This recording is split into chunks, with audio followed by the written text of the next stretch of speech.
महाराज जो थे वो अपने उन रिसोर्सेज से उनको अरेंज करते थे। क्रिकेट तो एक गेम नहीं था, एक लाइफलाइन बन चुका था। भोपाल में बहुत से कोचेज ऐसे हैं जिन्होंने क्रिकेट नहीं खेली है ज़्यादा। क्रिकेट में क्या रेड बॉल प्लेयर्स जो है वो कुछ अलग हो गए, कुछ वाइट बॉल प्लेयर्स अलग हो गए। अभी भी आप भोपाल में देखें तो 3 डे के मैचेस नहीं होते। गवर्नमेंट भी काफ़ी सारी स्कीम्स लेके आई है, स्पोर्ट्समैन को इनकरेज कर रही है। जो आईपीएल के फ्रेंचाइजीज हैं वो अपने बंदों को भेजते हैं प्लेयर्स को देखने के लिए। मतलब एमपी के जो सीनियर क्रिकेटर्स हैं उनको कंट्री के प्लेयर को अर्जुन अवार्ड मिलता है। वैसे ही स्टेट्स की परफॉर्मेंस में जो हाईएस्ट अवार्ड था विक्रम अवार्ड, वो मुझे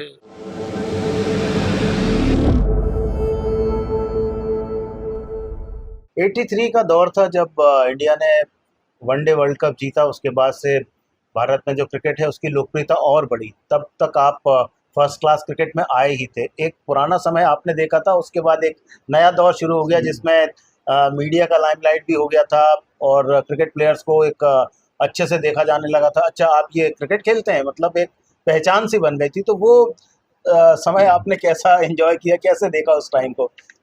देखिए, क्रिकेट जितना फिजिकल गेम है उससे कहीं ज़्यादा मेंटल गेम है।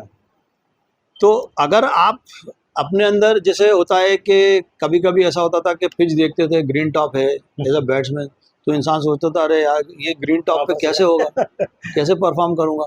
तो वो एक डाउट क्रिएट कर देता। जी जी। लेकिन इंडिया की विक्ट्री के बाद में जो था कि हम कभी चैंपियन हुए नहीं थे, इंडिया की वो विक्ट्री जो थी 83 की, उसने इंडियन क्रिकेटर्स के अंदर एक सेल्फ बिलीफ क्रिएट कर दिया था। साइकोलॉजिकली एक उनको स्ट्रेंथ दी थी कि अब इंडिया की टीम जब इतना परफॉर्म करके वर्ल्ड कप जीत सकती है तो जो दूसरे प्लेयर है वो भी उस चीज़ को देख सकते हैं अपना परफॉर्मेंस इंप्रूव करने के लिए और अपना सेल्फ बिलीव बढ़ा के आगे फर्दर प्रोग्रेस करने के लिए। तो वो एक थॉट था जो बड़ा पॉजिटिव था, वो उसने बड़ी पॉजिटिव एनर्जी दी और उसके बाद क्रिकेट जो है इंडिया में काफ़ी इम्प्रूव होने लगा था। आप तीनों फॉर्मेट तो नहीं खेले, 2 फॉर्मेट आपने खेले। तीसरा फॉर्मेट T20 अभी आया 2007 के बाद से, तो उसका एक अलग परिदृश्य है। लेकिन डेज क्रिकेट, वनडे क्रिकेट और T20 क्रिकेट, सुहेल अंसारी साहब इन तीनों क्रिकेट को किस तरह से डिस्क्राइब करेंगे? देखिए, टेस्ट क्रिकेट जो है वो जो है या मल्टी डे जो क्रिकेट है वो रियल क्रिकेट है जी। एक प्लेयर की स्किल, उसका टेम्परामेंट, उसका जो मतलब सिचुएशन को रीड करना है, जो गेम इंटेलिजेंस है, वो सब बेसिकली उसका टेस्ट ज़्यादा होता है। और ये पता लगता है उससे कि एक इंसान में प्रतिभा क्या है, आप कितना विकेट पे, क्योंकि situation session bye session change होती रहती है। तो आप उस सिचुएशन को कैसे इनकाउंटर करते हो, बॉलर्स की परफॉर्मेंस से, बॉलर्स जो आपका अपोजिशन है उनको किस तरीके से आप हैंडल करते हो, वो आपको कॉन्स्टेंटली जो है मतलब एक अलर्टनेस में रहना पड़ता है और परफॉर्म करने के लिए। वेयर एज वनडे क्रिकेट है वो आपको मालूम है 50 ओवर है, आपको भी 50 खेलने हैं, उनको भी 50 खेलने हैं, तो उसमें भी आपको अपॉर्चुनिटी है। लेकिन मेन चीज़ यही है कि एज अ बैट्समैन आप अपनी बैटिंग को, आप अपनी इनिंग को कैसे पैस आउट करते हो, किस तरीके से आप अपना फोकस रखते हो as an opening batsman. Multi day में आपका फोकस अलग रहता है कि भाई मुझे ज़्यादा बॉल खेलने से ज़्यादा बॉल छोड़ना मेरे लिए ज़्यादा अच्छा होगा, क्योंकि विकेट पे स्टे करना ज़्यादा ज़रूरी है। यहाँ पे जो है आपका जो माइंडसेट है, आपकी अप्रोच है, वो चेंज हो जाती है वनडे में। लेकिन वनडे फिर भी आपको अपॉर्चुनिटी देता है कि आप अपनी स्किल को, आप अपने जो स्ट्रोक प्ले है उसको आप कैसे प्लेस आउट करते हो, गेम को कैसे रीड करते हो। T20 जो है वो मेरे लिए एकदम टोटल एंटरटेनमेंट है। तो T20 में तो आपको टेक्निक की ज़रूरत नहीं पड़ती है, आपका स्ट्रोक प्ले कैसा है, आपका आई एंड लेग्स कोऑर्डिनेशन, हैंड और लेग्स कोऑर्डिनेशन कैसा है, वो ज़्यादा मायने रखता है। और बेसिकली वही है कि T20 में जिस तरीके के इम्प्रोवाइजेशन आप देख रहे हो, उस तरीके के इम्प्रोवाइजेशन टेस्ट क्रिकेट में नहीं होते हैं, क्योंकि वहाँ पे अगर आप एक इम्प्रोवाइजेशन करोगे और आप आउट हो गए तो you are going to get a firing from your captain and team management. इसलिए जो है T20 का जो है उसका फॉर्मेट का तरीका जो है खेलने का, वो सब चीज़ बिल्कुल अलग है। सुहेल साहब, पहले बैंक का जॉब, उसके बाद इंडियन ऑयल का जॉब, स्पेशली बॉम्बे पोस्टिंग ली कि आगे खेलना है। फिर एक समय आया जब आपने क्रिकेट से विदा लेना उचित समझा कि अब टाइम हो गया, अब जॉब की तरफ जाएं। जॉब में भी जब आए इंडियन ऑयल में, तो आपने खुद रिस्पॉन्सिबिलिटी लेने का मैनेजमेंट से कहा कि मुझे कुछ करना है अपने इंस्टीट्यूशन के लिए, क्योंकि इतने साल इंस्टीट्यूशन ने मुझे छोड़ा कि अब आप क्रिकेट खेलें, जिस काम के लिए आपको रखा उसे आप अच्छे से करें। वो आपने बहुत अच्छे से भी किया था। तो जब इंडियन ऑयल में आए तो आमतौर पर जो लोगों की साइकोलॉजी रहती है कि स्पोर्ट्स कोटे में जॉब है तो मैं थोड़ा सा रिलैक्स रह के काम करूं, और ऑफिस वाले भी कम वर्क देते हैं कि भाई ये स्पोर्ट्स वाले हैं, पता नहीं कब इनको जाना पड़े, तो थोड़ा लोड कम देते हैं वर्क का। लेकिन आपने खुद लोड लेना स्वीकार किया, और वो किस तरह से आपने काम किया, क्योंकि आमतौर पर ऐसा लोग करते नहीं है।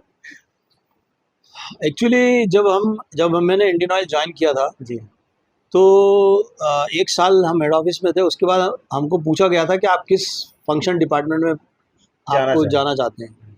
तो हमने सेल्स का बोला था, क्योंकि मेरी जो पर्सनालिटी है वो एक्सट्रोवर्टेड है। जी मुझे लोगों से मिलना अच्छा लगता है, मुझे लोगों के साथ टाइम स्पेंड करना अच्छा लगता है, नए नए लोगों से मिलना अच्छा लगता है, उनको सुनना अच्छा लगता है, उनकी लाइफ की अप्रोच क्या है, उनका फोकस क्या है, उनके अचीवमेंट गोल्स क्या है, वो सब सुनना अच्छा लगता है। तो इसलिए मैंने और मेरे साथ और भी कुछ कलीग्स थे, हम लोगों ने सेल्स के लिए ऑप्ट किया। तो सेल्स में हमारी फर्स्ट पोस्टिंग जो थी वो बॉम्बे डिवीजनल ऑफिस में थी। वहाँ पे जैसे कि सीज़न का टाइम होता है, हम सीज़न के टाइम में सितंबर से लेके मई तक जो था वो हम ऑफिस अगर बॉम्बे में होते थे, क्योंकि ज़्यादातर तो हम बाहर होते थे, खेल रहे होते थे। जब हम ऑफिस में होते थे तो हम सुबह जाते थे टाइम पे, लेकिन हम 2 बजे वहाँ से चले जाते थे, बिकॉज जाके हम प्रैक्टिस करते थे। Time of. बॉम्बे में इतने सारे टूर्नामेंट्स इंडियन ऑयल की टीम खेलती थी। पेट्रोलियम टूर्नामेंट था ऑल इंडिया, वो खेलती थी, ऑल इंडिया पब्लिक सेक्टर खेलती थी, तो हम लोग उसमें बिजी होते थे। जब हमारा ऑफ सीज़न होता था तो हमको कुछ बॉसेस ऐसे मिले जिन्होंने हमसे ये कहा कि देखो, ये तुम अभी क्रिकेट खेल रहे हो, ये तुम्हारा क्रिकेट 5 साल 8 साल 10 साल चलेगा, लेकिन उसके आगे तो उन्होंने यही कहा कि मैं तुम लोगों को प्रिपेयर करूंगा ताकि तुम अपने आगे करियर में जो है जब मेन स्ट्रीम में आओगे तब आप अपने करियर में फोकस करके अपना करियर वहाँ पे भी बना सकते हो।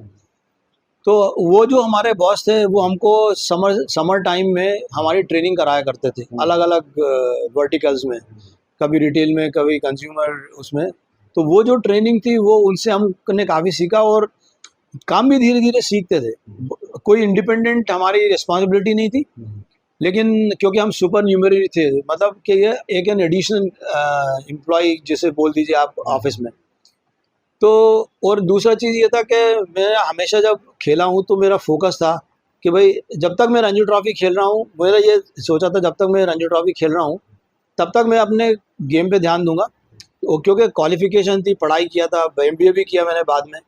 तो मुझे ये शौक था कि मुझे मेन स्ट्रीम में जाके अपना करियर बनाना। ऐसा नहीं कि जो अब क्रिकेट में करियर बनना है वो ही है। और इंडियन ऑयल वो अपॉर्चुनिटी देती थी आपको। इंडियन ऑयल अपॉर्चुनिटी देती है कि आप अपने एक्टिव स्पोर्ट्स करियर के बाद में आप मेन स्ट्रीम में एब्जॉर्ब होके आप अगर काम करना चाहते हो, परफॉर्म करना चाहते हो, तो आपके लिए दरवाजे आगे जो है प्रमोशन के जो दरवाजे थे वो खुले थे। तो इसलिए जब मैंने रणजी ट्रॉफी खेलना बंद किया तो मैंने अपने मैनेजमेंट से ये रिक्वेस्ट किया कि मुझे काम करना है, मैं अभी 25-27 साल है काम करने के लिए, तो आप मुझे मेन स्ट्रीम में ऑब्जॉर्व करके हायर रिस्पॉन्सिबिलिटीज़ दे सकते हैं। तो वो जो था वो चीज़, और एक प्रोग्रेसिव आउटलुक था कि अब और नई चीज़ सीखना है। तो उस चीज़ को ध्यान में रखते हुए फिर मैंने जो है अपने क्रिकेट के करियर को अलविदा कह के मेन स्ट्रीम में कंपनी में जॉब करना शुरू कर दिया। तो इंडियन ऑयल कॉरपोरेशन से खुद रिक्वेस्ट की गई, और एक उनके जो ऑफिसर्स मिले उन्होंने भी कहा कि आप आगे क्या करना चाहते हैं। अलग से ट्रेनिंग भी दी गई, और सोहेल साहब ने वहाँ से फिर पहले तो बॉम्बे रहे, उसके बाद हैदराबाद गए, और फिर वापस लौटकर भोपाल आए। तो ये वो समय था जब पूरा फोकस इंडियन ऑयल कॉरपोरेशन को आगे बढ़ाने के लिए, जो जिम्मेदारी इंडियन ऑयल कॉरपोरेशन ने दी थी उसे बहुत ही शिद्दत के साथ सोहेल साहब ने निभाया। और फिर आया वो दौर जब BCCI के मैच रेफरी की तरफ एक बार फिर से 15-16 साल क्रिकेट से दूर रहने के बाद सोहेल साहब उसके साथ जुड़े। तो ये क्या वाकया रहा कि एक तरफ तो क्रिकेट को अलविदा कहा, इंडियन ऑयल कॉरपोरेशन के लिए जिम्मेदारी निभाई, बहुत अच्छा काम किया मुंबई में, उसके बाद हैदराबाद, फिर वहाँ से भोपाल, लेकिन मैच रेफरी के लिए वापस आप क्रिकेट की तरफ आए। एकदम हटने के बाद वापस उसी खेल की तरफ आना एज ए मैच रेफरी। देखिए, क्रिकेट तो एक गेम नहीं था, एक लाइफलाइन बन चुका था। इतने साल 19 अंडर 19 से लेके अंडर 22 रणजी ट्रॉफी ये खेला, और रणजी ट्रॉफी खेलने के बाद जब आप एक लेवल पे पहुंच जाते हो, एक एज में पहुंच जाते हो, उसके बाद उस वक्त क्रिकेट में इतनी अपॉर्चुनिटी नहीं थी जी। बीसीसीआई ने 95-96 में, जो मुझे ध्यान है, उन्होंने ऑब्जर्वर करके पुराने जो सीनियर क्रिकेटर्स थे उनको पोस्टिंग करना शुरू कर दिया। अच्छा। वो जाते थे, मैचेस देखते थे और बीसीसीआई को फीडबैक देते थे। फिर शायद जो मुझे ध्यान है, जो मेरे पुराने कलीग्स थे उनके साथ जब मेरी बात हुई, तो वो 99 या 2000 या 2004 के बाद से जो था, बीसीसीआई ने फिर मैच रेफरीज अपॉइंट करने शुरू कर दिए। तो वो मैच रेफरी जो होते थे वो जाके मैच को सुपरवाइज, बेसिकली उस टाइम पे जो रिस्पॉन्सिबिलिटी थी वो टॉस करते थे, ज़्यादातर टॉस ही होता था, बाकी जो दूसरी रिस्पॉन्सिबिलिटीज थी वो उस टाइम पे नहीं थी। और मैच रेफरीज के साथ जो था अंपायर कोच भी हुआ करते थे, जो अंपायर्स की परफॉर्मेंस को इवेल्युएट करते थे। ये चलता रहा 2013-14 तक। मुझे इस चीज़ के बारे में मालूम नहीं था, क्योंकि मैं अपने जॉब में इतना एब्जॉर्ब था कि मुझे दूसरी दुनियादारी से हाँ, मतलब क्रिकेट की फील्ड से मैं कुछ समय के लिए दूर हो गया था जी। क्योंकि असाइनमेंट में वो रिस्पॉन्सिबिलिटी थी, फील्ड का इंडिपेंडेंट असाइनमेंट था जी। तो मैं उस पर फोकस करता था। फिर 2011 में मेरे एक दोस्त ने बताया कि मैच रेफरी भी जो है कुछ असाइनमेंट होता है बीसीसीआई में, तो तुम अगर कोशिश करोगे तो शायद तुमको अपॉर्चुनिटी मिले। मैंने उस टाइम पे पता किया था, तो उस टाइम पे क्या था, हर एसोसिएशन से 2 लोगों का नॉमिनेशन होता था, वो बीसीसीआई मांगती थी। एक स्टेट से दो प्लेयर्स कोई भी है, उनको नॉमिनेशन होता था। वो सेक्रेटरी जो थे वो यूजुअली नॉमिनेट करते थे। तो जिस टाइम 2011 में मैंने जब बात अपने सेक्रेटरी से की, तो उनका कहना ये था कि 2 प्लेयर ऑलरेडी कर रहे थे 2-3 साल के, और उनको भी आगे अपॉर्चुनिटीज़ थी। तो उन्होंने मुझसे यही कहा था कि जब अगर तीसरा कोई मांगेंगे तो मैं तुम्हारा नाम ज़रूर रिकमेंड करूँगा। फिर जब 2014 में बीसीसीआई में ऑफिशियल्स का चेंज ओवर हुआ, तो एक डॉक्टर एमवी श्रीधर थे हैदराबाद के, जो ब्रिजेश पटेल के कंटेम्पररी थे, वो जीएम गेम डेवलपमेंट बने। तो फिर उन्होंने इस चीज़ को थोड़ा स्टडी करके उन्होंने मैच रेफरीज की रिपोर्ट पढ़ी, तो उनको ये लगा कि इस फील्ड में अपॉर्चुनिटी है गेम को अपलिफ्ट करने के लिए और अपने मैच रेफरीज को आइज और ईयर्स बनाने के लिए, जो कि हमको करेक्ट फीडबैक देंगे, और उससे बीसीसीआई का और इंडिया का गेम जो है वो ज़्यादा इम्प्रूव होगा, और परफॉर्मेंस जो है अंपायर्स की वो भी इम्प्रूव होगी, क्योंकि जो अंपायर अच्छा परफॉर्म करता था उसको आईसीसी पैनल में जाने की अपॉर्चुनिटी थी, आईसीसी एलीट में जाने की थी। उस और एक और ग्रुप होता है आईसीसी का, उसके नीचे, उसमें भी अपॉर्चुनिटी थी। तो वो सब चीज़ों को देख के एमवी श्रीधर साहब ने और बीसीसीआई ने साइमन टॉफिल, जो वर्ल्ड के बेस्ट अंपायर रहे थे 2007-8 तक, उसके बाद उन्होंने अंपायरिंग छोड़ दी थी, उनको जो था ये असाइनमेंट दिया कि आप हमारे लिए मैच रेफरीज सिलेक्ट करके दीजिए। तो मुझे याद है कि 2014 में ये अपॉर्चुनिटी आई थी, और हमारे सेक्रेटरी जो थे एमपीसीए के उस टाइम, नरेंद्र मेनन साहब थे, उन्होंने 5 नाम रिकमेंड किए थे, उसमें मेरा भी था। और बड़ा रिगरस 2 दिन का हमारा इवैल्यूएशन किया था साइमन टॉफिल ने, और उसके बाद में जब रिज़ल्ट आया तो इंडिया से 49 रेफरीज सिलेक्ट हुए थे, एमपी से 3 थे, मैं था। वो फर्स्ट बैच एक तरह से कह लें। हाँ, वो क्वालिफाइड रेफरीज समझ लीजिए, वो क्वालिफाइड मैच रेफरीज जो थे वो फर्स्ट बैच ने स्पेशली साइमन टफिल को वो जिम्मेदारी निकाले। तो जी, 49 जी बताएं। तो वो 125 में से 49 रेफरीज जो सिलेक्ट किए थे साइमन टफिल ने, उसमें मेरा नाम भी था जी।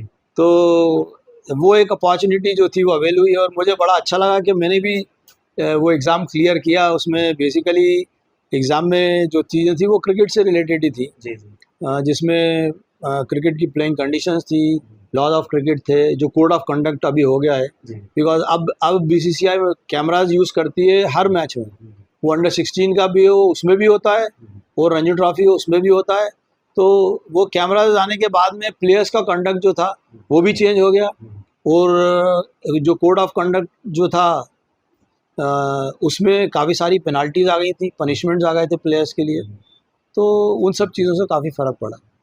तो मैच रेफरी के बतौर काफ़ी टाइम आपने काम किया। एक इंसिडेंस जो आपने शेयर किया था कि T20 मैच था वुमेन्स का और उसमें आप मैच रेफरी थे, लास्ट बॉल चैंपियनशिप का मैच था, रनआउट की अपील, और उसमें 8 मिनट का समय लिया था आपने डिसीजन देने के लिए। तो वो थोड़ा एक्सपीरियंस शेयर करेंगे, कितनी चुनौती रही थी उस एक्चुअली decision क्या के लिए? है, जब हमने ये करियर शुरू किया था मैच रेफरी का, तो नेचुरली मेरा कमबैक था क्रिकेट में, जी, जी। एक तरीके से एक्टिव से छोड़ के एडमिनिस्ट्रेटिव पोजीशन जैसी थी, तो उसमें नई नई चीज़ें सीखने को मिली।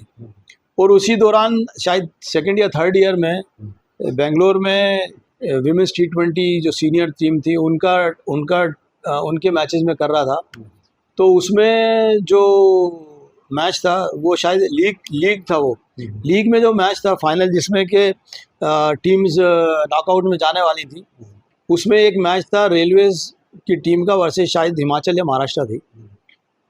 तो उसमें लास्ट बॉल थी जिसमें एक रन बनाना था बैटिंग साइड को, और उस एक रन में ही अपील हो गई थी रन आउट की। अच्छा, अच्छा। तो जो कि क्योंकि जो कैमरास थे वो कैमरास छोटे वाले कैमरास हुआ करते थे, उसमें आप हैंड हेल्ड वाले जो थे, जी। तो उसको जब आप एक्सपैंड करते थे तो वो जो पिक्सल पिक्चर फट थी जाते वो थे। पिक्सल फट जाते थे। हाँ, तो इसलिए वो डिसीजन इतना इम्पोर्टेंट था, वो एक टीम के परफॉर्मेंस को आउट आई मीन नॉकआउट में जाने का था, तो इसलिए उस चीज़ को मतलब ठोक बजा के देखने के लिए और एकदम एक करेक्ट डिसीजन देने के लिए मुझे उतना टाइम लेना पड़ा, लेकिन आई वाज हैप्पी कि वो जो डिसीजन था वो बिल्कुल परफेक्ट था। तो as a opener batsman, as a MPT का कैप्टन, और उसके बाद एज ए मैच रेफरी, 3 भूमिकाएं फील्ड पर और ऑफ द फील्ड आपकी रही। किसको ज़्यादा चैलेंजिंग मानते हैं? देखिए हर उसमें जो था एक अलग ही फोकस रहता था। जी। जब हम खेलते थे तो अंपायर अगर कभी देता था, आपको लगता था आउट नहीं है, तो आप गलत दे अंपायर को के लिए श्लोक निकालते थे जी। कि ऐसा है और ये दे दिया। लेकिन जब आप मैच रेफरी बनते हो हाँ। और आप एकदम क्लोजली फोकस करके आप अंपायर का परफॉर्मेंस देखते हो, एवेल्युएट करते हो, तो ये समझ में आता है कि अंपायरिंग जो है वो कितना टफ जॉब है, क्योंकि फ्रैक्शन ऑफ अ सेकंड में एक अंपायर को डिसीजन देना पड़ता है। और जो मैचेस हमने किए उसमें डीआरएस तो होता नहीं था, डीआरएस तो अभी काफ़ी बाद आया है, और अंपायर्स भी रिस्पॉन्सिबल होते थे क्योंकि उनके डिसीजन मेकिंग के ऊपर जो है वो प्लेयर का करियर डिपेंड करता था, उनका भी करियर। और उनका भी करियर यस, जी। क्योंकि उनकी रिपोर्ट्स हम लोग लिखते थे, हाँ, तो इसलिए वो चैलेंज एक अलग था। लेकिन वो उस चैलेंज ने ये बताया कि अंपायर्स का इवैल्यूएशन आपको किस तरीके से करना है, उनके परफॉर्मेंस को किस तरीके से फोकस करना है, उनकी डिसीजन मेकिंग को कैसे इवैल्यूएट करना है, वो सब चीज़ें उसमें था। एक अलग ही इवैल्यूएशन प्रोसेस है। यानी तीनों जो विधाएं हैं वो चैलेंजिंग है, कोई भी काम आसान नहीं बिल्कुल होता, बिल्कुल जैसा बिल्कुल दुनिया में कहा भी जाता है। बिल्कुल बिल्कुल 2020-21 में मध्य प्रदेश चैंपियन बना रणजी ट्रॉफी का। उसके बाद कुछ प्लेयर्स हैं, रजत पाटीदार, जैसे मौका मिला टेस्ट टीम में आने का, या जो हमारे प्लेयर्स हैं वेंकटेश अय्यर ले लें, आवेश खान ले लें, इन्हें T20 इंडियन टीम के साथ जुड़ने का मौका मिला। लेकिन अभी वो फिर एक टाइम आ गया कि तीनों एक तरह से बाहर हैं, किसी भी फॉर्मेट में इंडिया टीम में कोई एमपी का प्लेयर नहीं है। कैसे देखते हैं इस बात को? देखिए, पहली चीज़ तो ये है कि एक टाइम था जब इंडियन टीम का जो फोकस था या कंसंट्रेशन था वो खाली बड़ी बड़ी सिटीज़ में था, बॉम्बे, दिल्ली, उसके बाद कुछ प्लेयर्स चेन्नई के होते थे, एक दो बेंगलोर के, कर्नाटक के, और खत्म। हैदराबाद से होते थे। छोटी सिटीज़ में जो प्लेयर्स होते थे उनको अपॉर्चुनिटी नहीं होती थी। लेकिन अब जिस तरीके से क्रिकेट स्प्रेड हुआ है, स्पेशली आईपीएल के बाद में, तो अब तो प्रतिभा हर कंट्री के हर नूक एंड कॉर्नर से आ रही है। तो उसमें एमपी का भी क्रिकेट इम्प्रूव हो रहा है, जिसमें अभी सबसे टैलेंटेड जो मुझे लगते हैं वो रजत पाटीदार हैं। वो टेस्ट भी खेल चुके हैं, और मुझे लग रहा है कि जिस तरीके से वो उन्होंने अभी सेंट्रल जोन को लीड किया जी। और अपना खुद का परफॉर्मेंस किया, इंडिया ए टीम में भी हैं, तो अपॉर्चुनिटी है उनको। अभी अभी हो रहा है क्रिकेट में कि रेड बॉल प्लेयर्स जो है वो कुछ अलग हो गए, White कुछ ball। वाइट बॉल प्लेयर्स अलग हो गए। वो T20 कुछ अलग। ऐसे, हाँ, कुछ जो एक्सपर्ट हैं, जी। वो कुछ प्लेयर्स ऐसे हैं जो दोनों फॉर्मेट में फिट हो जाते हैं। हाँ, तो वो अब इंडिविजुअल प्लेयर के ऊपर है कि वो अपनी प्रतिभा को किस तरीके से इम्प्रूव करे, किस तरीके से अपनी परफॉर्मेंस को इम्प्रूव करे और आगे खेले। शहर से बाहर हो और रिलेटिव के यहाँ पैकेज भेजना है, ड्रॉप जोन है ना। शहर में कहीं से भी अपना पैकेज पिक या ड्रॉप करवाएं। ड्रॉप जोन है ना। Drop zone.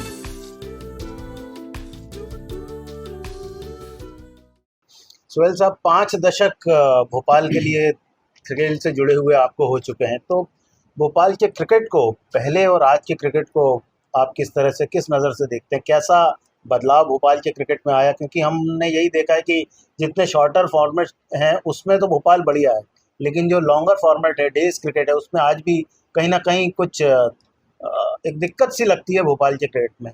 क्या मानते हैं इस बात को? एक्चुअली पहले भोपाल में जो क्रिकेट होती थी उसमें प्लेयर्स को ये मालूम था कि उन्हें सब कुछ करना है, जी।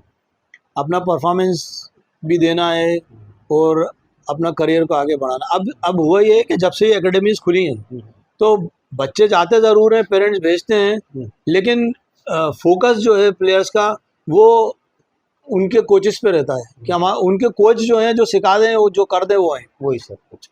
अनफॉर्चुनेटली भोपाल में बहुत से कोचेज ऐसे हैं जिन्होंने क्रिकेट नहीं खेली है ज़्यादा, और कुछ तो शायद ऐसे भी होंगे जिन्होंने देख देख के सिखा रहे हैं। वो देख के आप क्रिकेट प्लेयर को सिखा नहीं सकते, क्योंकि उसमें बहुत सारी चीज़ होती है, प्लानिंग होती है गेम की, गेम का फोकस होता है, गेम अवेयरनेस होती है, गेम इंटेलिजेंस होती है। ये सब चीज़ें जो खेला है वही बता सकता है।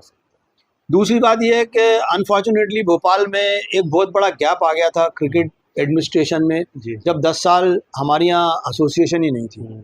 जब बीसीसीआई एमपीसीए के सिलेक्टर्स आके भोपाल की प्लेयर्स को सिलेक्ट करते थे, तो आप सोचिए कि जब काफी पीछे चला गया क्रिकेट। हाँ, उसमें भी प्लेयर्स कुछ निकले, लेकिन एक जो सेटअप होता है, जिस सेटअप के थ्रू प्लेयर इवॉल्व होता है, सबसे इम्पोर्टेंट तो ये है कि एक प्लेयर को अपना गेम को सुधारने के लिए, अपने गेम को डेवलपमेंट करने के लिए उसको कितने टूर्नामेंट्स मिल रहे हैं खेलने के लिए। अभी भी आप भोपाल में देखें तो 3 डे के मैचेस नहीं होते, जी, या 2 डे के मैचेस होते होंगे तो बहुत कम है, ज़्यादातर T20 के मैचेस ही होते हैं। T20 से आप 4 डे मल्टी डे का प्लेयर नहीं निकाल सकते, उसके लिए स्किल अलग है, टेम्परामेंट अलग है, उसका एप्लीकेशन अलग है। तो जब तक लोकली आप वो फॉर्मेट इवॉल्व नहीं करोगे तब तक प्लेयर्स का उस फॉर्मेट में एक्सेल करना मुश्किल है। देश में अलग अलग मैदानों पर आपने क्रिकेट खेली है, कश्मीर से लेकर कन्याकुमारी, इधर नॉर्थ ईस्ट से लेकर वेस्ट मुंबई तक, गुजरात तक, तो कौन सा मैदान है जो सबसे ज़्यादा पसंदीदा रहा है आपका?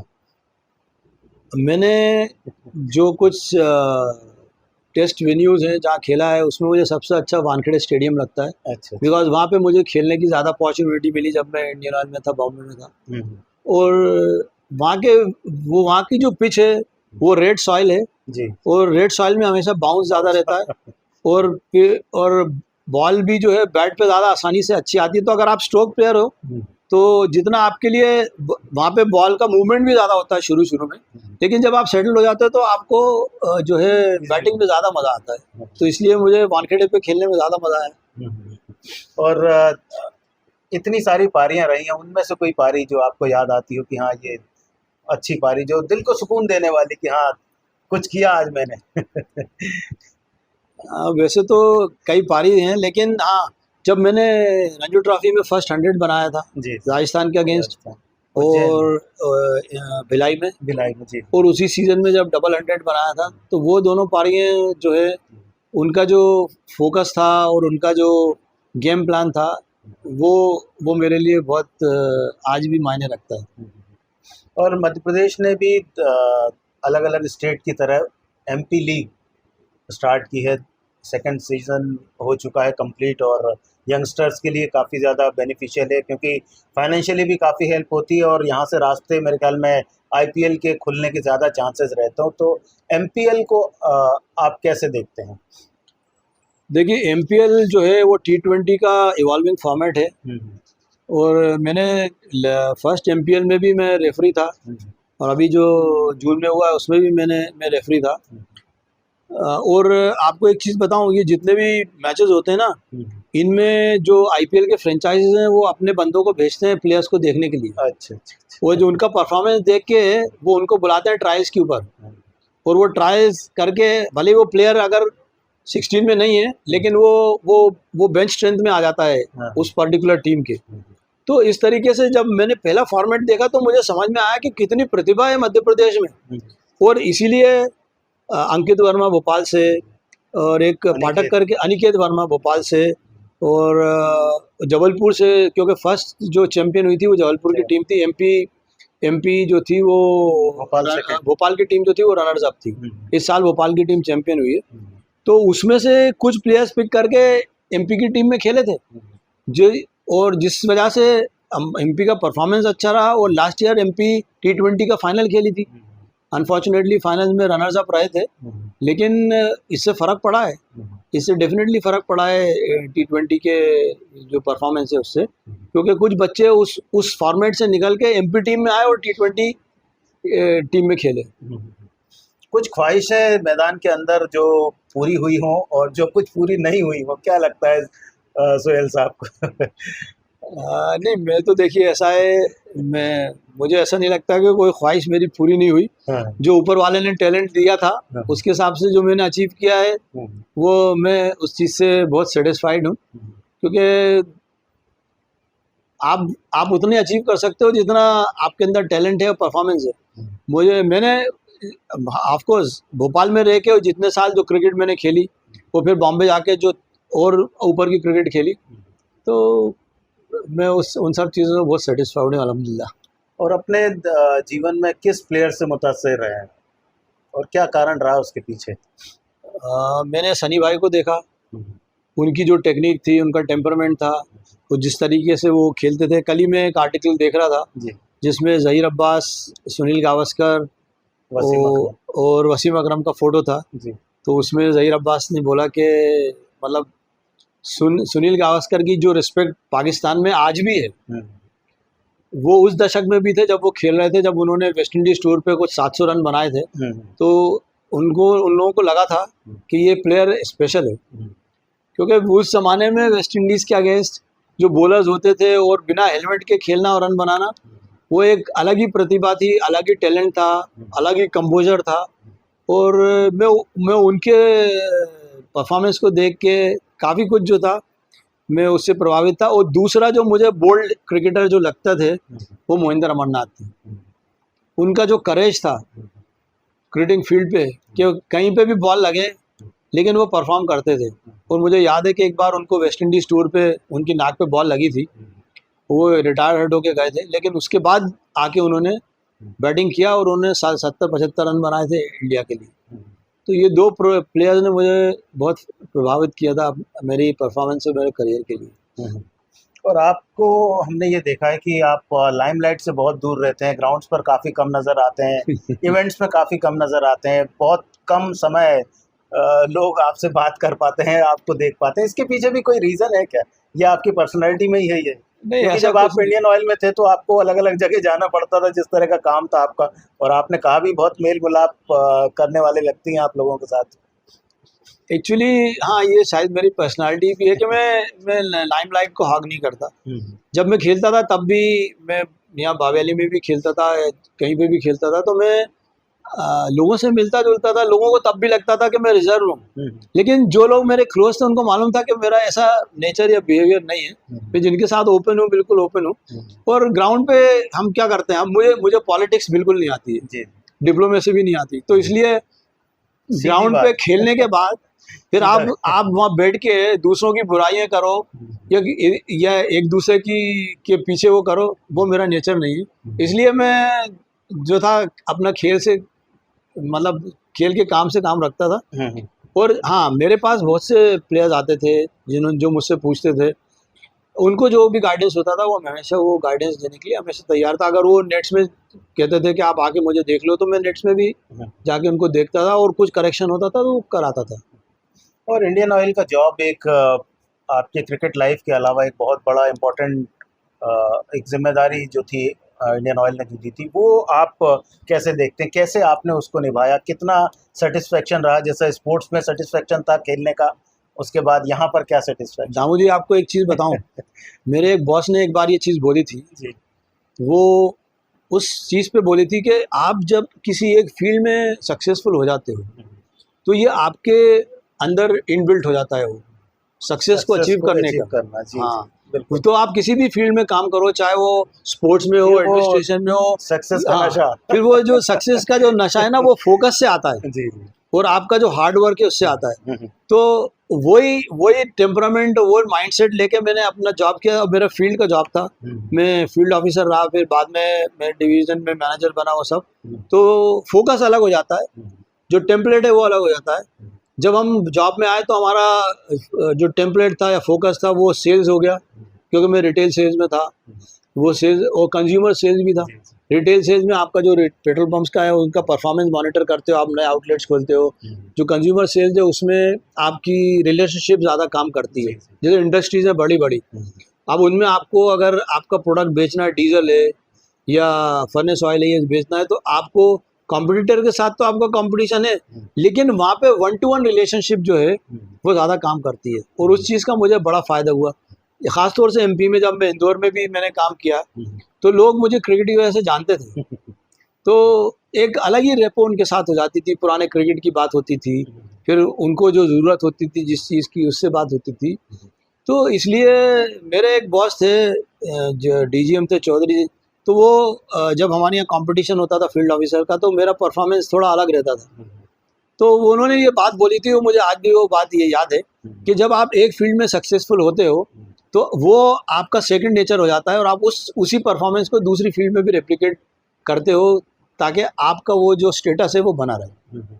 और क्रिकेट के साथ जैसा अभी आप बता भी रहे हैं कि इंडियन ऑयल की जो नौकरी थी उसमें कितना बेनिफिट मिला एज ए प्लेयर आपको, कि एज ए प्लेयर वहाँ पर थे और जो नाम थोड़ा बहुत कमाया था वो कंपनी के लिए कितना काम आया? आप और कैसे देखते हैं आप इस चीज़ को सुन के सरप्राइज होंगे कि मैं जब गुजरात में भावनगर में पोस्टेड था, तो मैं पहली बार जब राजूला करके एक जगह है, वहाँ पे एक एल&टी की फैक्ट्री है, सीमेंट फैक्ट्री है। जब मैं वहाँ पे गया तो वहाँ पे जो परचेज मैनेजर थे मिस्टर आप्टे, जब हम बात कर रहे थे तो उन्होंने मुझे बताया कि वो कॉन्वेंट स्कूल में पढ़ा है उन्होंने, भोपाल में। अच्छा। और वो जिस टाइम पे यहाँ पे थे उस टाइम पे मैं क्रिकेट खेल रहा था। तो उनसे जब मैंने सबसे पहले सेल्स की बात करी तो उन्होंने बोला, ये बताओ मेरी टीम को कब कोच करोगे? अच्छा। तो वो सरप्राइज है, वो एक सरप्राइज था मेरे लिए हाँ। कि क्रिकेट छोड़ने के इतने साल बाद कोई मुझसे ये बोल रहा है कि आप मेरी टीम को कब कोच करोगे। तो वो एक मेरे लिए सरप्राइजिंग था। दूसरा ये था जब जुगरान साहब जब डीजीपी बने थे यहाँ पे, तो मेरी जुगरान साहब से इंटरेक्शन, मैं उनको जानता, उनका नाम सुना था, लेकिन मेरा इंटरेक्शन उनसे नहीं था। जब मैं बॉम्बे में था इंडियन ऑयल में, तब एयर इंडिया टीम बना रही थी, तो आपको मालूम है एयर इंडिया का ग्लैमर अलग है, तो हमने सोचा चलो अप्लाई करते हैं। तो जब हम इंटरव्यू देने गए तो हमको बताया उनके स्पोर्ट्स ऑफिसर ने कि वो जो हमारे ईडी विजिलेंस थे जुगरान साहब का वहाँ पे, तो उन्होंने बोला कि हमारे ईडी विजिलेंस से वो आपको जानते हैं। अरे तो मैं भी सुन के सरप्राइज हो गया कि मुझे बॉम्बे में एयर इंडिया में ईडी विजिलेंस कैसे जानते हैं। तो फिर ये पता चला कि जब हम गए तो इंटरव्यू में उन्होंने सबसे पहले मुझे ये पूछा कि शफकत भाई कैसे हैं। अच्छा। फिर वो क्रिकेट की बात हुई, वो सब हुआ। बहरहाल वो जो मुझे असाइनमेंट दे रहे थे वो मुझे मैंने एक्सेप्ट नहीं किया था, लेकिन जब जुगरान साहब डीजीपी बने थे तब भी उन्होंने मुझे मैं उनसे जब मिलने गया तो उन्होंने बोला कि तुम मेरी पुलिस की टीम को यहाँ कोच करो। तो अच्छा लगता है जब आपका एक मतलब जो आपकी प्रतिभा है उसको कोई समझता है और उसको अपने ऑर्गेनाइजेशन के लिए यूज़ करने के लिए बोलता है, तो एक बड़ा सेटिस्फैक्ट्री एक्सपीरियंस होता है इंसान के लिए, स्पोर्ट्समैन के लिए ख़ास तौर से। क्रिकेट खेलना, उसके बाद क्रिकेट में और भी समय बिताना, फिर इंडियन ऑयल की नौकरी, उसके बाद मैच रेफरी, सब कुछ होने के बाद आज आप इंस्पिरेशनल जो बातें हैं उनके साथ जुड़े हैं, थोड़ा सा आध्यात्मिक की तरफ जुड़े हैं, तो ये जुड़ाव कैसा है, किस तरह का सुकून ये दे रहा है? अभी एक नया एक काम एक तरह से आपने शुरू कर लिया है, इसको कैसे देख रहे हैं आप? ये क्या है, ये ज़िंदगी का प्रोग्रेशन है। अच्छा अच्छा, मतलब जैसे जैसे आप आगे जाते एक एज ग्रुप से दूसरे में जाते हैं, हैं। जी जी। तो वो एक प्रोग्रेशन है, एक ट्रांसफॉर्मेशन जिसे बोलते हैं जी। तो वो वही है। और मुझे ट्रैवलिंग का शौक है, हम्म, और मैं कुछ कंट्रीज घूम भी चुका हूँ। हम्म, तो अब ये है कि मैं दिन में जब टाइम होता है तो मैं बैकपैकर्स को की जो वीडियोस हैं वो देखता हूँ। हम्म, और आप अपने घर के ड्राइंग रूम में बैठ के जो है दुनिया घूम सकते हैं। आजकल इतना अच्छा है, कुछ कुछ जो है उनमें से वो बड़े अच्छे वीडियोस बनाते हैं, हम्म। तो देख के बड़ा अच्छा लगता है और मोटिवेट भी करता है कि हाँ भाई यहाँ जाके इस चीज़ को देखना है, इस कंट्री को विजिट करना है। एक समय था जब भारत में खेलों को मेरे ख्याल में उतना महत्व नहीं मिलता था, या जो लोग स्पोर्ट्स से जुड़े हैं वो तो जानते हैं क्या स्थिति थी। आज परिदृश्य बदल चुका है। काफ़ी स्पोर्ट्स में जो हमारे प्लेयर्स हैं, चाहे वो ओलंपिक हो, वर्ल्ड चैम्पियनशिप हो, वर्ल्ड कप हो, हर जगह देश का गौरव बढ़ा रहे हैं, मान बढ़ा रहे हैं। तो ये एज ए प्लेयर या एज ए इंसान सुहेल अंसारी साहब को क्या लगता है, कैसा हमारे देश का देखिए, खेल है? पहले टाइम में प्रतिभा होती थी, लेकिन उनको बढ़ाने के लिए जो फैसिलिटीज़ होनी चाहिए, जो कोचिंग होनी चाहिए, वो शायद उतनी पर्याप्त नहीं थी, उतनी ट्रेंड नहीं थी। अब जो है गवर्नमेंट भी काफ़ी सारी स्कीम्स लेके आई है, स्पोर्ट्समैन को इनकरेज कर रही है, और उसकी वजह से रिजल्ट्स भी आ रहे हैं। आपने देखा, पहले ओलंपिक्स में गोल्ड नहीं आता था, कॉमनवेल्थ में गोल्ड नहीं आता था, लेकिन अब ऐसे प्लेयर्स हैं जो अपनी परफॉर्मेंस से, अपने एफर्ट से जो है कंट्री के लिए गोल्ड मेडल ला रहे हैं, सिल्वर मेडल ला रहे हैं। तो ये एक बड़ा इनकरेजिंग फैक्टर है, और जो दूसरे प्लेयर्स होते हैं उनको मोटिवेट करता है कि हाँ भाई, अगर आज किसी ने परफॉर्म किया है और गोल्ड मेडल लिया है, तो मेरे अंदर भी प्रतिभा है, मैं भी उस प्रतिभा को पॉलिश करूं और आगे जाके मैं भी कंट्री के लिए गोल्ड मेडल लेके आऊं। तो ये एक बड़ा एक हेल्दी और एक पॉजिटिव साइन है, जो मुझे लगता है आने वाले समय में जो है हर स्पोर्ट को जो है और स्पोर्ट्समैन को एक मोटिवेशन देगा अच्छा परफॉर्म करने के लिए। सुहेल साहब 10 साल मध्य प्रदेश के लिए खेले, जोन के लिए खेले, तो मैं केवल खेल के समय की आपकी जो कुछ बातें हैं वो आपके साथ शेयर करूंगा, और कुछ प्लेयर्स के नाम मैं लूँगा, आपके जहन में जो भी उनके लिए बातें आए, जो आपको लगता हो, वो हमारे साथ साझा करें। सबसे पहले कप्तान थे आपके संजीव राव साहब, उनके साथ काफ़ी मैचेस में ओपनिंग भी किया आपने, तो वो समय बताएं थोड़ा उनके बारे एक्चुअली में। जब मैंने रणजी ट्रॉफी खेलना शुरू किया था, उस वक्त संजीव भाई बड़े नामी क्रिकेटर थे इंडिया में, और इनफैक्ट उनका जो नाम था वो जो उनका परफॉर्मेंस था उसके बेसिस पे उनका जो नाम था वो इंडियन टीम में मतलब आने का ऑलमोस्ट था ही। पर अनफॉर्चुनेटली वो मतलब इंडिया की बहुत अच्छी क्रिकेट खेले हैं, जोनल लेवल पे भी खेले हैं, रेस्ट ऑफ इंडिया भी सब खेले हैं। तो उनके साथ खेल के मैंने काफ़ी सारी चीज़ें सीखी। उनसे गेम प्लान कैसे अपना इवॉल्व करना चाहिए वो सीखा उनसे मैंने, और उनको ऑब्जर्व करता था मैं, क्योंकि वो मेरे पार्टनर थे, सामने देखता था उनको किस तरीके से वो बॉलिंग को नेगोशिएट करते हैं, कैसे अपनी इनिंग्स को जो है कैसे वो पेस आउट करते हैं, वो सब चीज़ें उनसे मैंने सीखी। संदीप पाटिल साहब, सैंडी भाई जो थे, उनका जो मोटिवेशन था वो बहुत ज़बरदस्त था, और ख़ास तौर से जब हम लोग ये सोचते थे कि इतना बड़ा प्लेयर हमारे साथ बीच में खेल रहा है और वो हमारे कैप्टन हैं, तो वो उनका जो आर्ट था वो ये था कि वो प्लेयर से परफॉर्मेंस निकलवाते थे।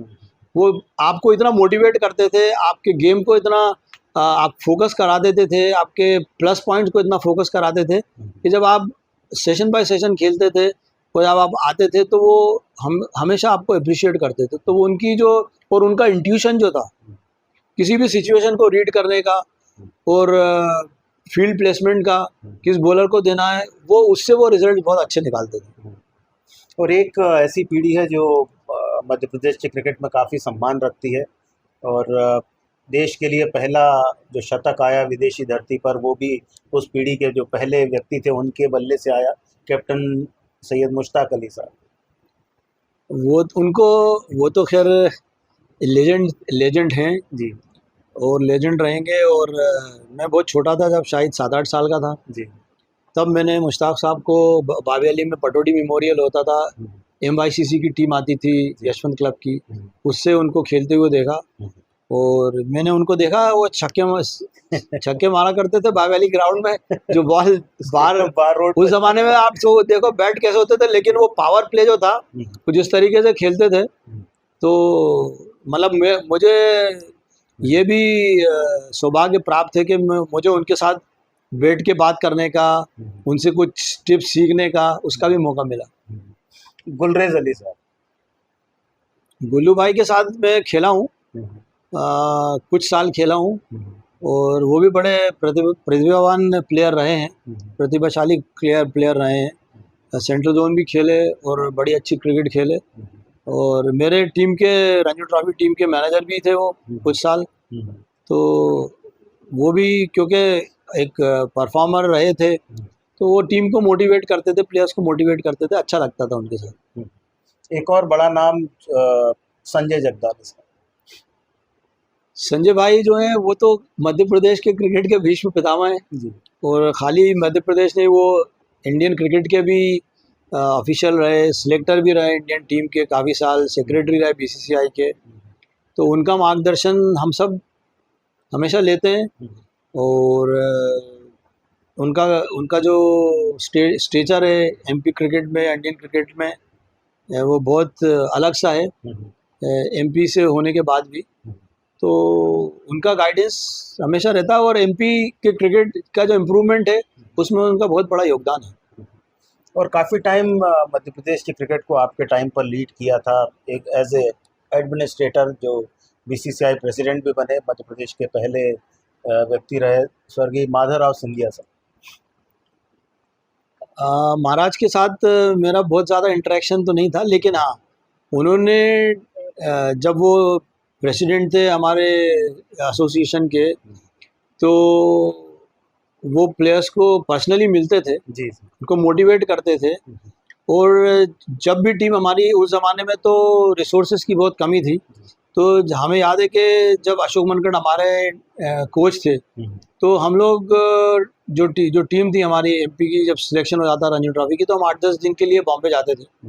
तो वहाँ जब जाते थे तो हम लोगों का जो भी अकोमोडेशन था, जो भी चीज़ें थी, वो सब महाराज जो थे वो अपने उन रिसोर्सेज से उनको अरेंज करते थे। वो प्लेयर्स को कभी भी किसी चीज़ की कमी नहीं महसूस होने देते थे। तो ये एक उनका प्लेयर्स के कंधे पे हाथ रख के 2 शब्द बोलना, वो बड़ा मोटिवेटिंग होता था। और आपके बाद टीम में 3 ऐसे प्लेयर आए जो बाद में इंडियन टीम की ओर से खेले। 2 प्लेयर तो टेस्ट मैच में भी खेले, उसके बाद एक प्लेयर जो वर्ल्ड कप 1999 में खेले। तो मैं शुरू करता हूँ सबसे पहले नरेंद्र हिरवानी। हीरो जो था वो हमारी टीम का बड़ा प्रोमिनेंट प्लेयर था, मैच विनर भी था वो। और मैंने उसके अंदर एक चीज़ देखी थी कि उसके अंदर एक अचीवमेंट का जो फोकस रहता था वो काफ़ी ज़्यादा था। मुझे याद है हम लोग एक बार ट्रेन में ट्रैवल कर रहे थे, तो संजीव भाई ने या किसी ने उससे पूछा कि हीरो, अगर तुम्हारे सामने विवियन रिचर्ड्स आएगा तो क्या करोगे? तो छोटे छोटे 16-17 साल, हाँ, मतलब 19 के बाद वो टीम में आ गया था, शायद 20-21 साल का था वो तब। जी जी जी। तो उसका यही जवाब था कि अगर आएगा तो मैं उसको आउट करूंगा। और उसने जब वेस्ट इंडीज के अगेंस्ट 16 विकेट लिए चिपॉक पे, तो वो बड़ा सराहनीय था, बड़ा हार्ड वर्किंग था वो, और बहुत फोकस के साथ खेलता था वो। तो एक परफॉर्मर रहा है वो, जो उसने अपनी प्रतिभा के साथ जस्टिस किया और अच्छा क्रिकेट खेला वो, MP के लिए भी और इंडिया के लिए। एक और बहुत ही जुझारू प्लेयर आए जो छत्तीसगढ़ से थे, टेस्ट मैच खेले 21 टेस्ट मैच, और उनके नाम पर काफ़ी बातें हैं कि जितने भी वे मैच खेले इंडिया कभी हारी नहीं है वो टेस्ट मैच। राजेश चौहान। हाँ, राजेश भी जो थे हमारी टीम में थे और मेरे रूम पार्टनर भी रहे वो जी। और वो उसके अंदर भी मतलब गेम को सीखने का बड़ा शौक था। काफ़ी सारे वो सवाल पूछा करते थे और डिटर्मिनेशन था परफॉर्म करने का। और उसको अपॉर्चुनिटी इसलिए ज़्यादा अच्छी मिली कि उस टाइम पे संदीप भाई हमारे कैप्टन थे और एमपी की टीम नॉकआउट्स खेलने लगी थी। तो जब आप नॉकआउट खेलते हो तो आपको ज़्यादा मैचेस मिलते हैं, आपको परफॉर्म करने की ज़्यादा अपॉर्चुनिटीज़ होती हैं। और फिर क्योंकि उसके अंदर एक प्रतिभा थी, तो उस प्रतिभा के साथ में उसने जस्टिस किया और अपना परफॉर्मेंस देते हुए वो इंडिया की टीम के लिए खेला। फिर एक नाम आया जिसने और मध्य प्रदेश को बहुत सी लंबे टाइम तक सेवा दी, वो थे अमय खुरासिया। अमय टेक्निकली काफ़ी साउंड प्लेयर था और बहुत जल्दी वो टीम में आ गए थे हमारी रणजी ट्रॉफी टीम में, और बड़ा स्किल था। He is a very hard hitting batsman. Stroke play बहुत अच्छा था, जो बॉल को पिक करना, बॉल को चूज़ करना, वो उसके अंदर एक बड़ी अच्छी क्वालिटी थी। और हमेशा वो अपोजिशन के साथ वन अप रहने की कोशिश करता था, हमेशा अपने परफॉर्मेंस को हायर लेवल पे ले जाने का उसका फोकस रहता था, और इस वजह से ही वो इतना सक्सेसफुल हुआ। और उसने काफ़ी सारे अच्छी स्कोर्स किए हैं रणजी ट्रॉफी में, सेंट्रल जोन के लिए अच्छा स्कोर किया है। और मुझे लगता है कि उसको और अपॉर्चुनिटी मिल सकती थी, लेकिन फिर भी उसने जो गेम खेला है उसने काफ़ी सारा अपनी गेम के साथ जस्टिस किया है। लेकिन एक चीज़ और बताऊंगा आपको जी, वो जितना अच्छा प्लेयर था उतना अच्छा कोच भी था वो। जब इंदौर में एकेडमी जो है एमपीसीए की, उसमें वो जब हेड कर रहा था, तो उसके 3 प्लेयर जो उसने कोचेस किए हैं, जिसमें ख़ास तौर से रजत पाटीदार, अवेश खान जो हैं, और एक और प्लेयर मैं उनका नाम भूल रहा हूँ, ये तीनों उसके प्रोडक्ट हैं। जी जी जी। और पूरी टीम के साथ 10 साल का सफ़र, अलग अलग प्लेयर्स की अलग अलग क्वालिटीज़ रहती हैं, फील्ड के अंदर कुछ, फील्ड के बाहर कुछ। तो कौन सा प्लेयर है जो आपको लगता था बहुत ज़्यादा जुझारू प्लेयर था आपकी टीम में? नहीं, जहाँ तक हार्ड वर्क करने का और अपनी परफॉर्मेंस को इन्हांस करने का जो फोकस जो है, वो मैंने जो नरेंद्र निर्वाणी में देखा है, वो बड़ा ही मतलब सराहनीय है। और मतलब सबसे पहले जब वो इंदौर में आए थे तो उनको संजय जगदाले सर ने बोला था कि सबसे पहले तुम अपना वेट कम करो, जी, तुम अपना फिटनेस बढ़ाओ। और वो मतलब आप सोचिए, वो एयरपोर्ट के पास में रहते थे, जो मुझे पता है इंदौर में, और वहाँ से वो स्टेडियम तक दौड़ के आते थे, और स्टेडियम में जो है रनिंग करके उन्होंने कुछ महीनों में ही अपनी फिटनेस लेवल एक लेवल से ऊपर के लेवल तक पहुँचा दिया। तो बहुत मेहनत करी थी। एयरपोर्ट से लेकर नेहरू स्टेडियम, जहाँ पर पूरा क्रिकेट संचालित होता था उस टाइम पे, जिम खाना था उसके साइड में। जी जी जी। और हाजिर जवाब मजाकिया प्लेयर आपकी नज़र में कौन रहा अच्छा टाइम? वो तो मुझे इतना याद नहीं है। चलिए, कोई ऐसा जो एक्टिंग बड़ी अच्छी कर लेता था, क्योंकि टीम में एक माहौल रहता है, हंसी मजाक करना, रिलैक्स होना, अपने आप को, टीम को रिलैक्स करना, ऐसा कोई ध्यान में आ रहा हो? ऐसा कोई पर्टिकुलर तो नहीं था। जब शाम को गेम खत्म होता था तो उस ज़माने में मोबाइल और टीवी ये सब तो था नहीं जी, तो आपस में ही गपशप करके कुछ मैच की परफॉर्मेंस एक दूसरे की देख के टांगे भी खींचते थे जी, और एक दूसरे को अप्रिशिएट भी करते थे। तो वही टांगे खींचने वाला कोई प्लेयर रहा हो? उसमें रोहित तलवार था, जो वो नहीं है, वो मतलब इट्स वेरी सरप्राइजिंग, वो इस दुनिया से बहुत जल्दी चले गए, लेकिन हाँ वो एक अच्छा कलीग था हमारा।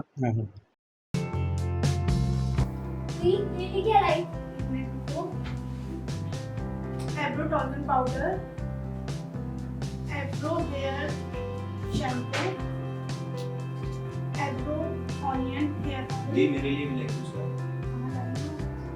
eyebrow charcoal face wash, eyebrow the word of Aldi Cosmetics.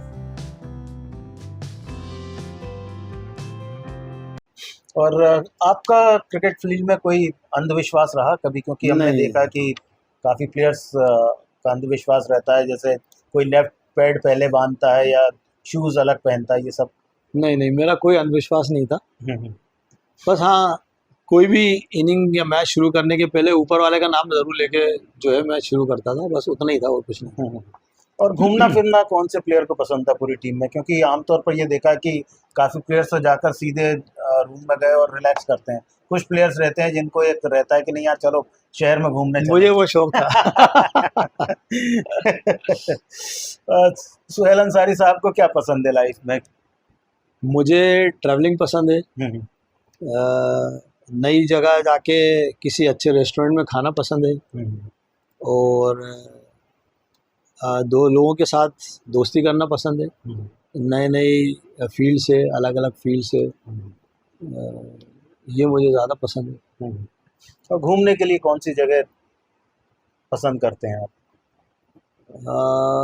कोई पर्टिकुलर जगह है या जहाँ भी मन करे वहाँ? नहीं, अगर कोई भी कंट्री में का जो रिव्यू देखता हूँ मैं कि किस कंट्री का अच्छा है, वहाँ जाना पसंद करता हूँ। अभी मेरा शौक है कि मैं टर्की घूम के आऊँ। अच्छा। बहुत अच्छी खूबसूरत जगह है, बहुत अच्छी कंट्री है, और 2 कॉन्टिनेंट्स में, एशिया और यूरोप में, स्पेशली जो कैपिटल है इस्तांबुल।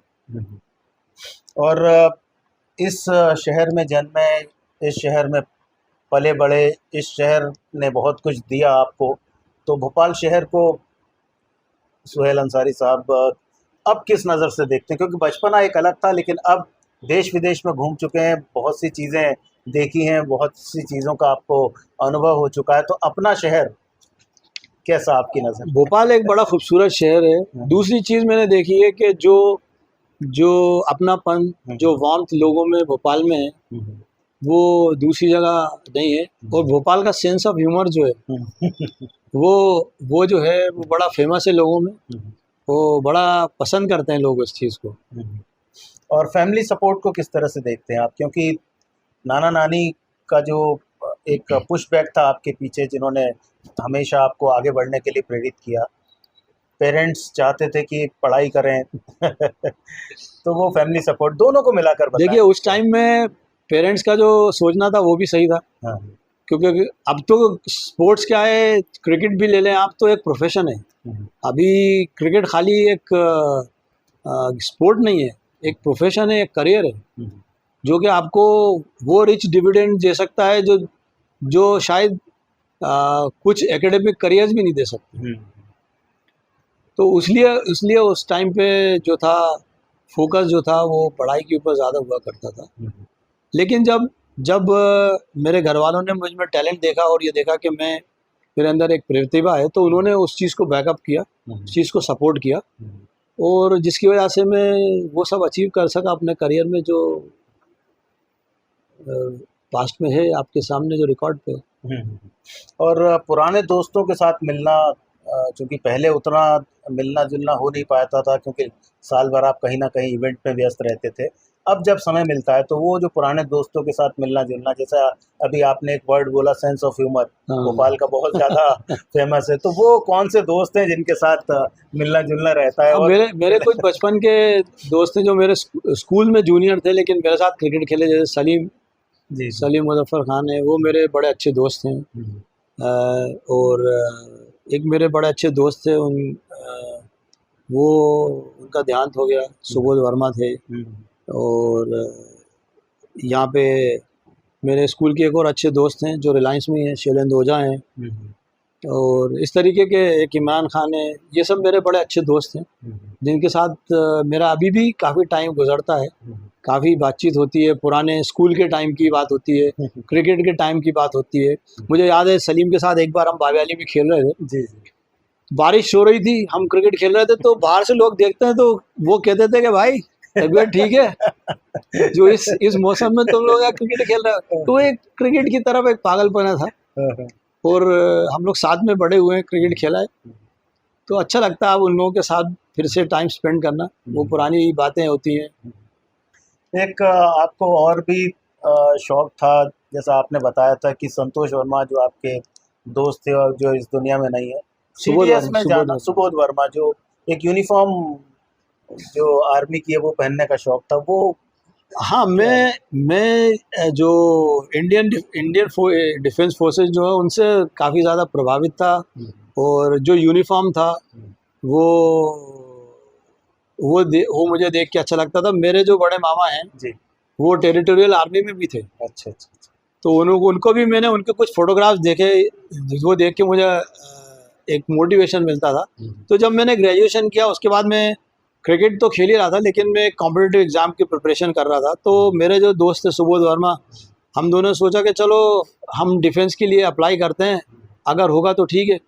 तो हम लोगों ने CDS का फॉर्म भरा था, कंबाइंड डिफेंस सर्विसेज का, शॉर्ट सर्विस कमीशन था।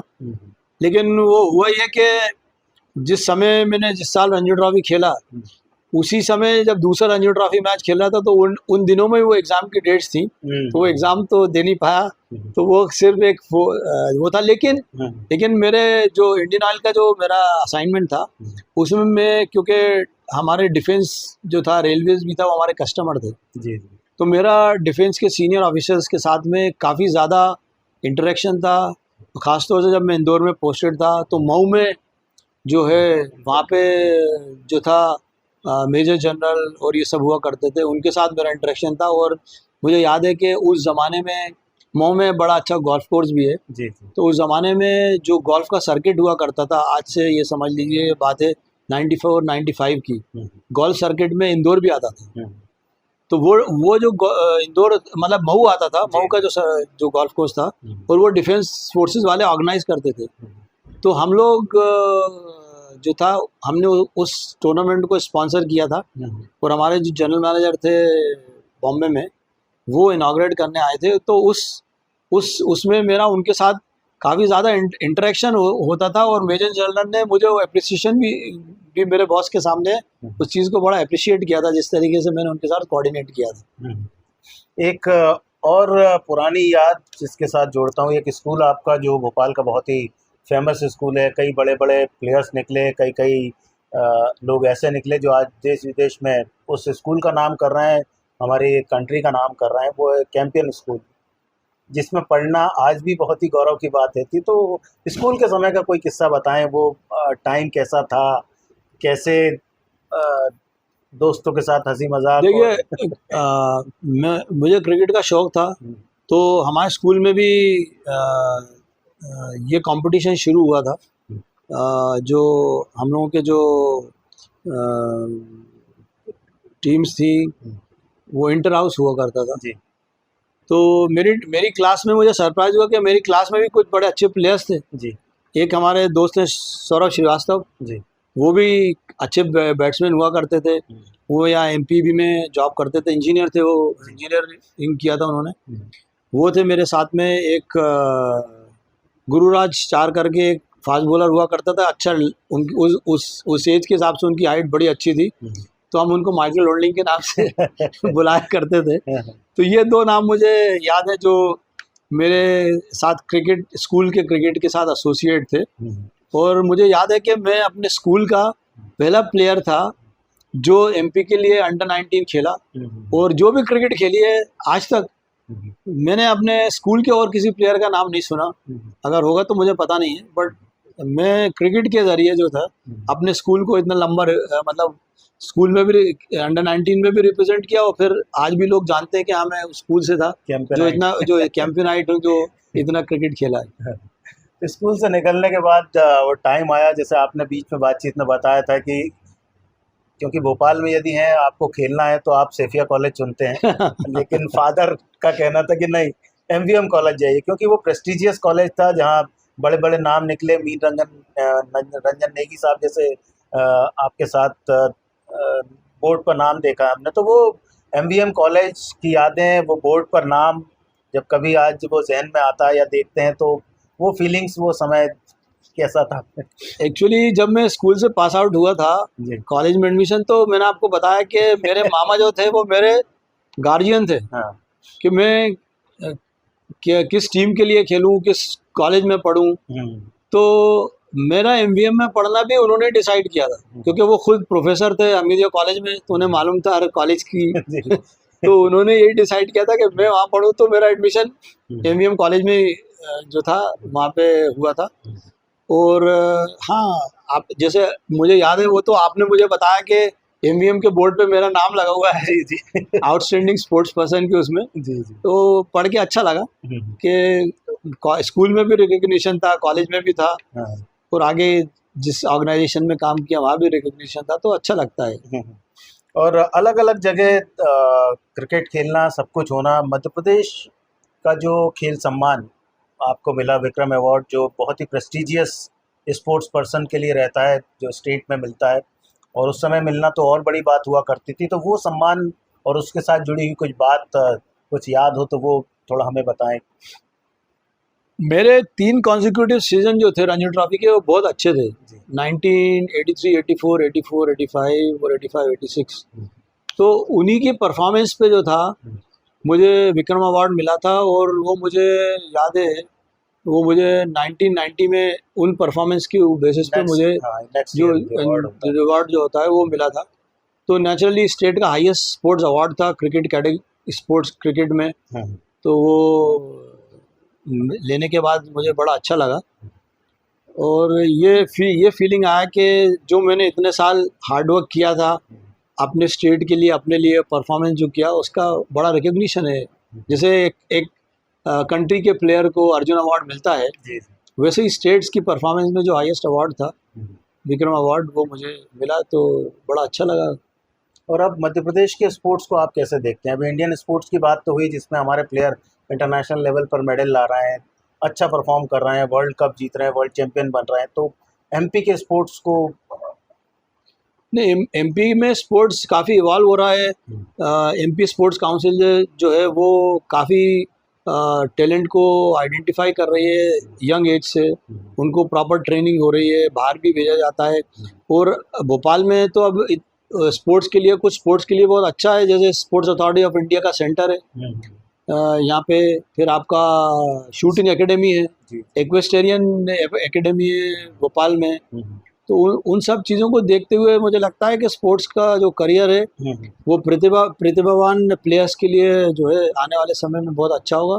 और जो क्रिकेट का जो मैनेजमेंट है, जो अभी जो एसोसिएशन गई है, जिसमें अभिलाष खांडेकर प्रेसिडेंट थे और संजीव राव जो थे सेक्रेटरी थे, उनके टेन्योर में एमपी ने समथिंग इम्पॉसिबल अचीव किया, रणजी ट्रॉफी की चैंपियनशिप। और उनके टेन्योर में T20 की रनर्स अप रही, रणजी ट्रॉफी का सेमीफाइनल में बीच में गई थी टीम।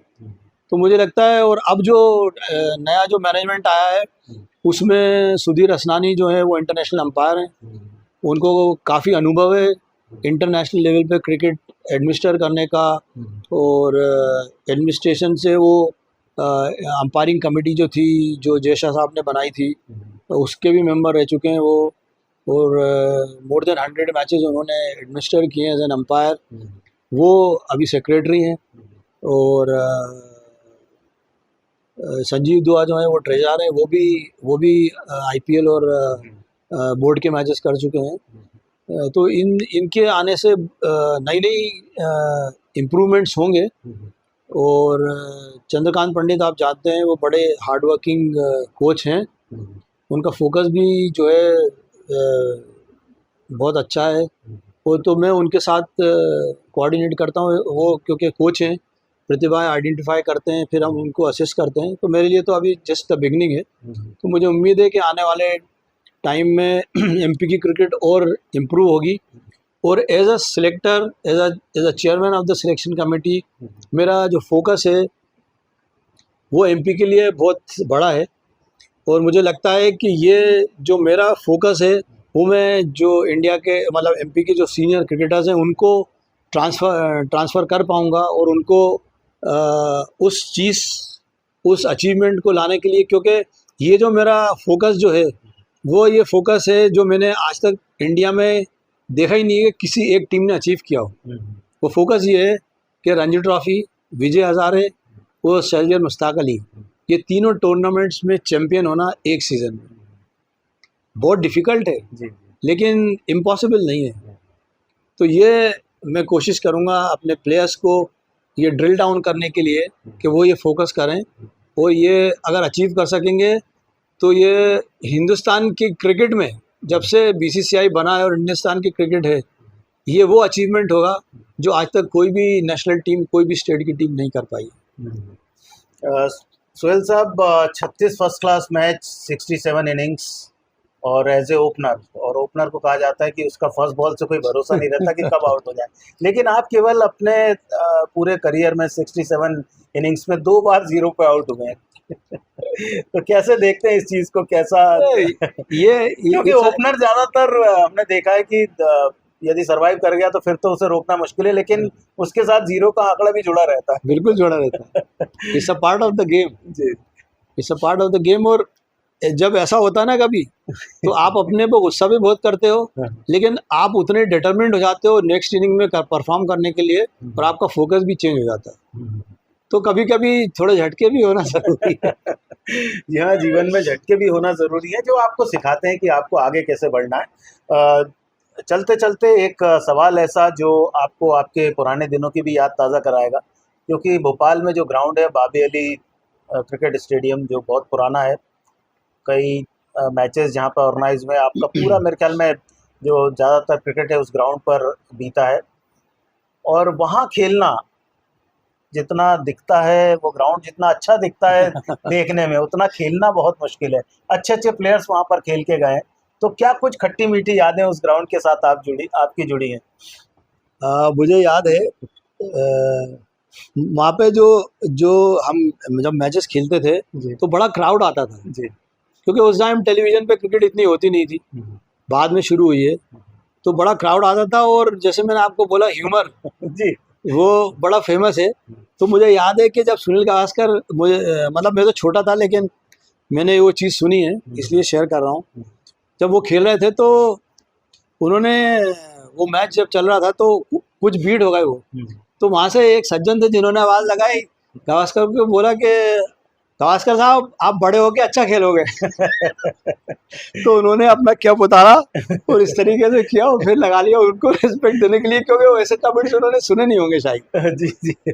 तो आपके जीवन में कोई ऐसा कमेंट जो आपको याद आता? तो क्योंकि वो चैलेंजिंग तो रहता है, क्योंकि आप कितना फोकस कर लें, वो जो एक आवाज़ आती है पूरे स्टेडियम में अकेली गूंजती है, अलग अलग आवाज़ नहीं आती, उनका एक अलग जगह रहती है बैठने की, वो वहीं से आवाज़ लगाते वो वैसी आवाज़ मैंने भी सुनी है जी। जब डिविजनल टूर्नामेंट में मैंने, जब आपको बताया मैंने 199 बनाया था, जी जी। तो वैसी आवाज़ किसी ने मेरे ऊपर भी लगाई थी कि आप बड़े होकर अच्छा खेलोगे।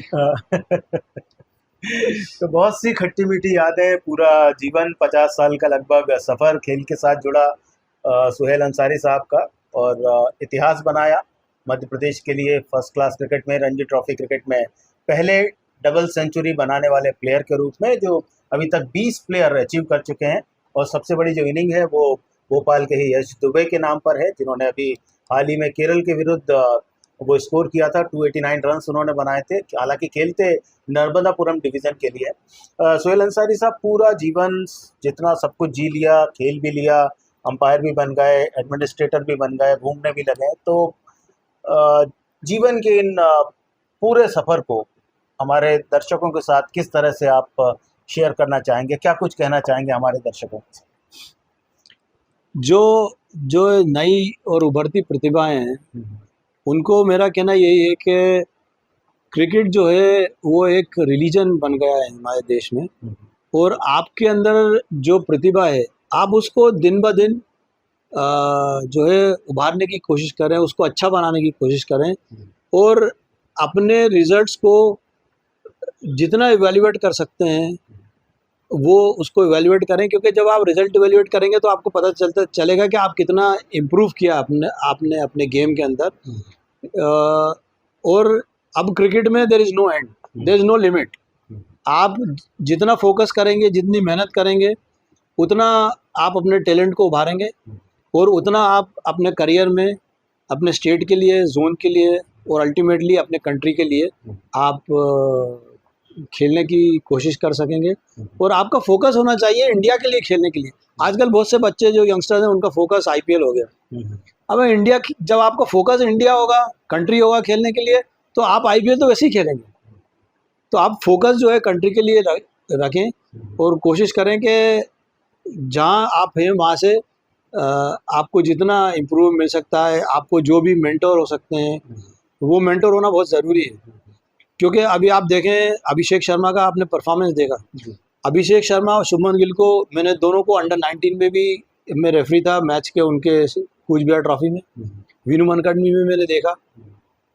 लेकिन जिस तरीके से युवराज सिंह ने अभिषेक शर्मा को उभारा है, और जो कुछ और क्रिकेटर्स आने वाले हैं पंजाब से, वो सराहनीय है। और अब मैं कल अभिषेक शर्मा का एक स्टेटमेंट पढ़ रहा था जिसमें उसने ये बताया है कि यूवी भाई ने मुझे ये बोला था कि मैं तुमको ना तो स्टेट टीम के लिए प्रिपेयर कर रहा हूँ, ना आईपीएल के लिए प्रिपेयर कर रहा हूँ, मैं तुम्हें इंडियन टीम के लिए प्रिपेयर कर रहा हूँ। तो जब ऐसा मेंटोर आप ढूंढेंगे तो बिल्कुल मिलेगा। तो आप अपना ऐसा मेंटोर ढूंढें और फोकस करें अपने गेम पे, क्योंकि क्रिकेट में कंपटीशन बहुत ज़्यादा हो गया है। और जब आप उसको ड्रीम करें खेलने के लिए, तो जब आपको अपॉर्चुनिटी मिलती है तो उस अपॉर्चुनिटी को अवेल करें। तो बहुत धन्यवाद सुहेल साहब, बहुत अच्छी बातें Thank you so much. अपने जीवन की हमारे साथ आपने साझा की। और स्पोर्ट्स मिरर 1 के दर्शकों को हम बताना चाहेंगे कि जो लक्ष्य है वो आप अपना हमेशा बड़ा रखें। सुहेल साहब का यही कहना है कि जिस भी क्षेत्र में जाएं, अपने लक्ष्य को जितना बड़ा रखेंगे, उसके जो नीचे के जो लक्ष्य हैं वो आप आराम से हासिल कर सकते हैं।